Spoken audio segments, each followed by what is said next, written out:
anak kecil di depan itu tuh gak nyaut sama sekali Moibi. Tapi balik badan, terus langsung lari lah ke Aya. Dan pas mau sampai, kepala si anak kecil ini tuh jatuh ke bawah. Wah, Sisa badannya doang yang berdiri. Anjir, digangguin sama macam-macam makhluk halus ya? Iya bener. Nah di situ Aya bener-bener langsung teriak keras banget, dia shock banget. Dan gak lama si Mbak Laila keluar ngegendong Gus Adam.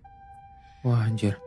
Nah jadi gangguan yang dialami Aya tuh bermula karena dia ngelakuin pamali di pesantren. Pamalinya adalah santri yang hafalan Al-Quran tuh gak boleh hafalan di lantai 1 malam-malam. Karena kalau misalkan nekat hafalan Al-Quran di sana, santri yang hafalan itu tuh bakal digangguin sampai gak betah dan akhirnya keluar dari pesantren itu.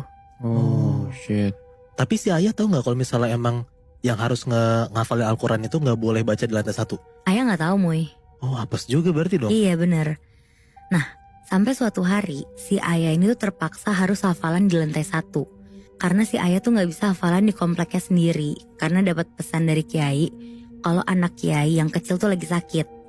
Jadi si Kiai ini tuh pesan gak boleh bikin gaduh karena anaknya lagi sakit itu.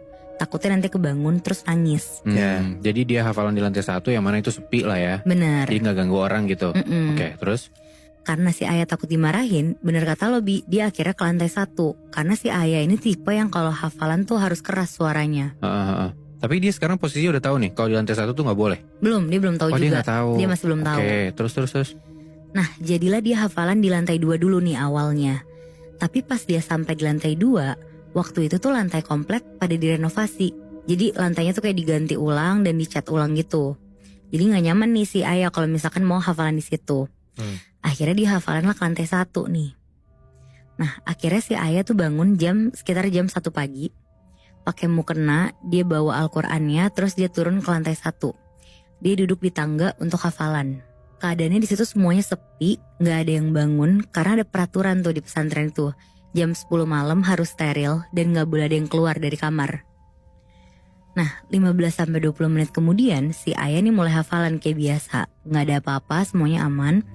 Sampai akhirnya dari ekor mata si Aya nih ngeliat ada orang yang berdiri tapi nggak kelihatan jelas sosok siluetnya tuh kayak gimana. Karena gorden itu tuh kayak bergelombang, tapi kelihatan banget nih kalau sosok ini tuh kelihatan gede banget.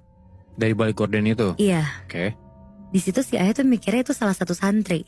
Tapi makin lama bayangan itu tuh makin kecil. Berarti ya makin deket kan siluetnya. Nah pas Aya nengok, siluet itu tuh kayak duduk. Dan ada cepolan kayak di rambutnya gitu, di rambut atasnya. Aya sebenarnya udah takut tuh di situ. Tapi udah nanggung lah hafalannya dikit lagi selesai. Dan Aya juga mikir udah gak ada tempat lain lagi buat hafalan. Terus akhirnya si Aya lanjut hafalan. Kali ini hafalan tuh agak keras. Tapi semakin keras dia hafalan, Aya tuh ngerasa sosok ini tuh ikutan hafalan dan ngaji bareng sama dia. Wah gila. Udah 20 menit hafalan dia makin gak fokus. Aya akhirnya tetap ngaji tuh. Dan beneran sosok ini ikutan hafalan dan ngaji. Akhirnya pas Aya berhenti, Aya tuh ngelihat jelas banget kalau sosok siluet ini tuh pocong sebenarnya. Ya gila. Anjir. Sambil ngaji Aya terusan hafalan Aya sambil si pocong ini tuh ikutan ngaji Muibi. Bangsat. Ih. Dan si sosok pocong ini dari kepala sampai pinggul itu tuh kayak geser-geser ke kanan, ke kiri kayak gini loh. Ya gila. Nah si Aya sebenarnya tuh udah teriak ketakutan, tapi dia gak bisa ngapa-ngapain apalagi lari kan. Ada kali 10 menitan tuh si Aya bener-bener matung sambil terus ngedenger pocong ini tuh ikutan ngaji. Aduh anjing ngeribet. Tapi ya udahlah si Aya coba ngafalin ayat kursinya, dia doa-doa yang dia tahu buat ngusir setan ini kan. Akhirnya pas dia udah bisa gerak, dia langsung cepet-cepet tuh jalan ke arah tangga. Nah pas dia belok mau ke arah tangga menuju lantai 3, ada kamar yang lampunya nyala. Di situ dia udah ngerasa lumayan lega. Tapi Muibi tiba-tiba dia tuh ketakutan lagi. Bahkan kakinya sampai lemes karena dia tuh ngelihat jelas banget ada siluet pocong itu. Tapi kali ini tuh gak ngaji, ngeluarin suara kayak orang kecekek gitu. Tapi suaranya tuh ngebas banget. Terus gak lama kemudian ada yang bisik-bisik lah ke Aya. Wong duso koyo koe ora oleh ngaji. Artinya orang yang berdosa kayak kamu gak boleh ngaji. Wah gila. Dan pas dia nengok Muibi, ada pocong itu di depan mata Aya.